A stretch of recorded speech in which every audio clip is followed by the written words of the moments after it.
Здорово, ребят! Сегодня хотел рассказать вам про рекламу алмазов. Реклама уже больше 100 лет, она эффективная. Давайте поучимся тому, что можно научиться у рекламы алмазов. Во-первых, первое, что ребята поняли, De Beers и команда «Добывай алмазы» — это прям лучшая рекламная кампания, что дорого то, что ограничено. То есть они начали ограничивать продажу. Это прям супер метод. То есть когда продукт безграничный, его дофига, а когда он ограниченный, уже цена на него растет. То есть ребята не промахнулись и сильно начали ограничивать продажу алмазов. Добычу, кстати, при этом не ограничивали. Вторую штуку, что они круто сделали, они монополизировали весь рынок. То есть, грубо говоря, у них такой своеобразный патент. Они тупо купили все шахты. Потом, конечно, было разбиение по многим другим шахтам, но имея одну технологию, это, кстати, здесь найден самый большой в мире алмаз, такого размера приблизительно. То есть они монополизировали все, то есть у них своеобразный патент. То есть у них патент и ограниченная добыча. Дальше, что ребята сделали, нужно сделать спрос. Естественно, если помнят, все раньше были изумруды самыми, не то что сказать самыми драгоценными, но, скажем так, популярными, и то, зачем все охотились. Им нужно было как-то сделать, чтобы это все использовали. То есть товар ограничен, монополизирован, дальше его можно рекламировать. Рекламируют, естественно, через фильмы. И в фильмах там Джеймс Бонд почему-то крадет золото, алмаз, а не золото. И, скажем так, делается спрос. А вторая вещь это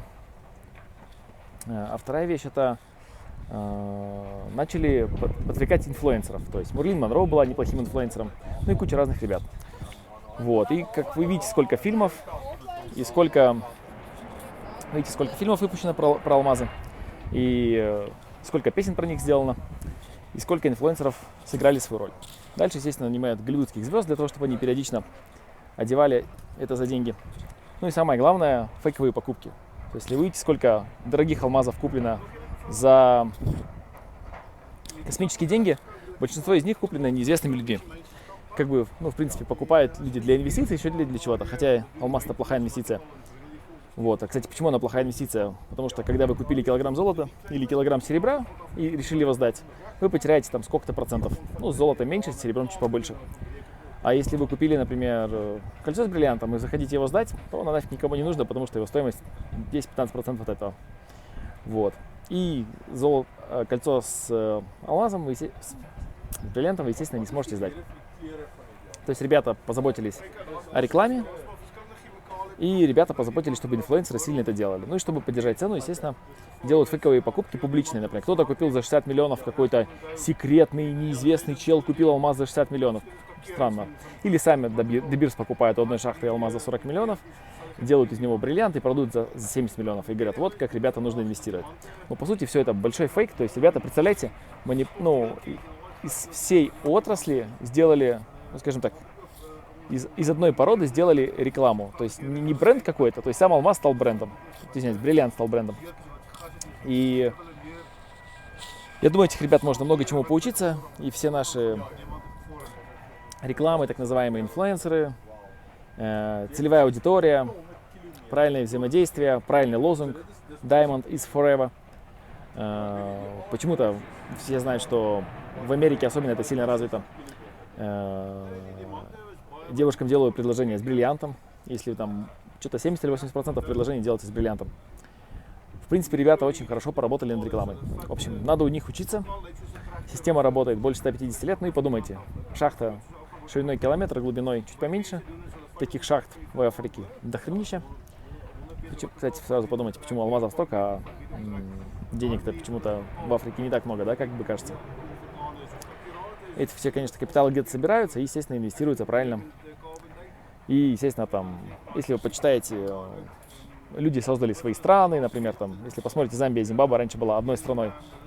И, представляете, одной страной человек сделал себе страну, которую сейчас разделили на две страны. Вот, назвал ее своим именем, там, фамилией. Естественно, это громаднейший капитал, и подумайте, сколько денег нужно было, чтобы вырыть эти шахты. И это всего лишь одна из шахт.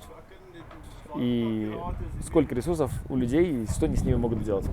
Так вот, эти ребята выбрали такую рекламную кампанию, это, наверное, только маленькая часть того, что я рассказал, поэтому следуйте их стратегиям, они прям супер классно окупаются, используйте это для вашего бизнеса. Говорят, овцы покупают айфоны, а тут говорят, дорогой уголь покупают другие овцы, ну, то есть бриллианты одни покупают. А еще для любителей всяких там собачек, экологической пищи, вегетарианцев. Так вот, чтобы добыть 45 каратов, нужно достать из-под земли 100 тонн руды, 100 тонн. Для обработки требуется на 10 килограммов 3 килограмма воды, 3 литра воды. Ну, то есть посчитайте, если было добыто 100 тонн руды, нужно 30 тонн воды, чтобы почистить,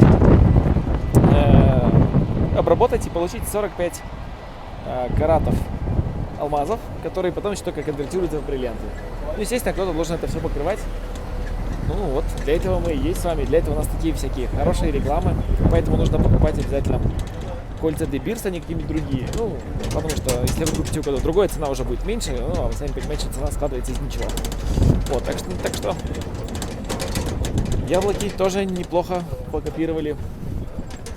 Яблочный бизнес, у него было у кого учиться. Вот так вот.